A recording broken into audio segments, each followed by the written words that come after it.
My name is Joe Konieczy, and I graduated with a double major in art history and African studies and a minor in curatorial studies in 2021.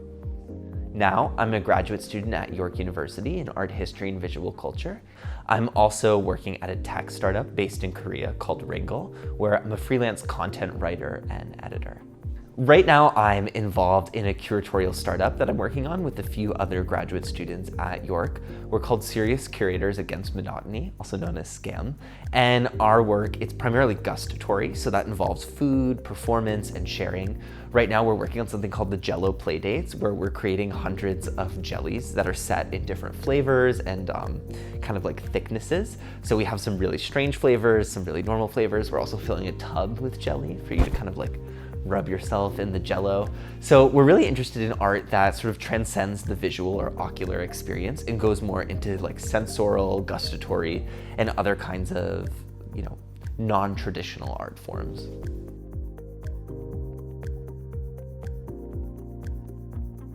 I think that I had been passionate about this field and this industry for a long time, and a huge part of the reason why I decided to transfer here was because I knew there were so many opportunities within the school and the system to kind of further yourself if you're interested in doing that kind of self-starting, self-motivated work. So I quickly learned that if I had project ideas and I approached my faculty members, my advisors, mentors about what I was interested in doing, people here were really willing to make that happen.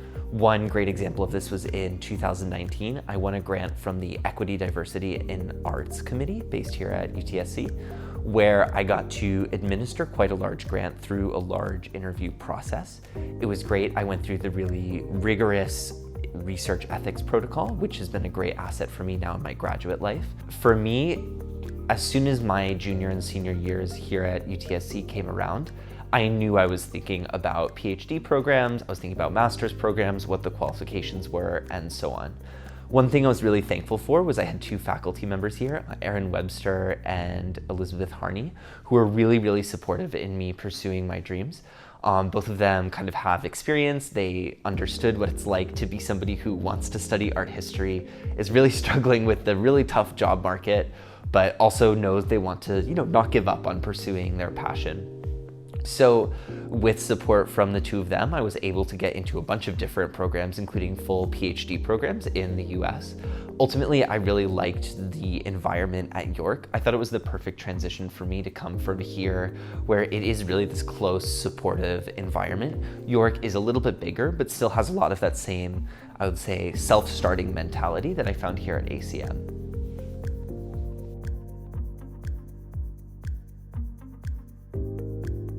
I started applying to graduate school the summer before my senior year, so I started reaching out to potential research advisors, thesis supervisors, and anybody else who could be helpful in my journey.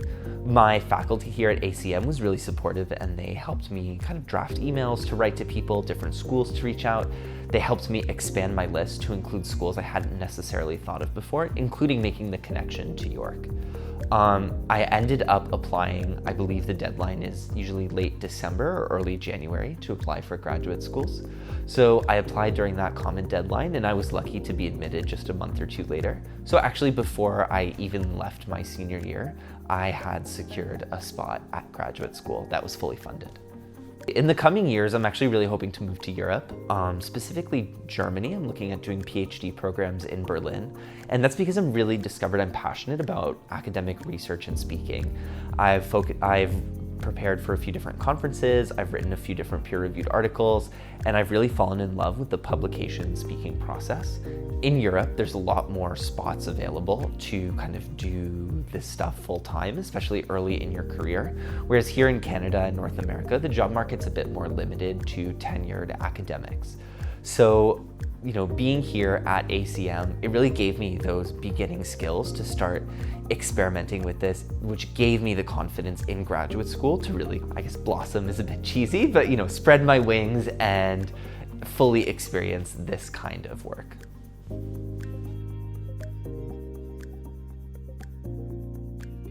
So all of the presentation skills, all of the, even, handling precious objects in the gallery or helping paint walls, or, all of these versatile skills you get as a curator and as an art student, they really do apply to the workplace, but you have to be really able to sell yourself and sell those skills. What I would say is that I was really able to flexibly advertise and market myself to employers.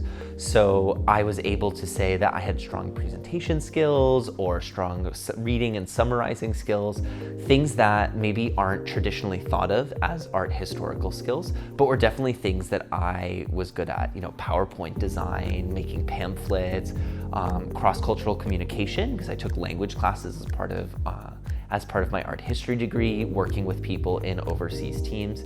So, now I work with teams in Germany, South Korea, South Africa, and Australia. We work in 3 different languages as a team. We work across all kinds of time zones. But with the skills I had in ACM, I'm really able to make it work. And I was able to advertise to my employer that I had these really strong skills that they wouldn't have necessarily assumed came from somebody with an arts background. Yeah, if I could talk to my younger self, I would say that it's so important to take part in student initiatives, do your own student initiatives. My first year or 2 here at ACM, I was a little bit unsure. I was still finding my footing. I didn't know where everything was, who I should talk to about certain things.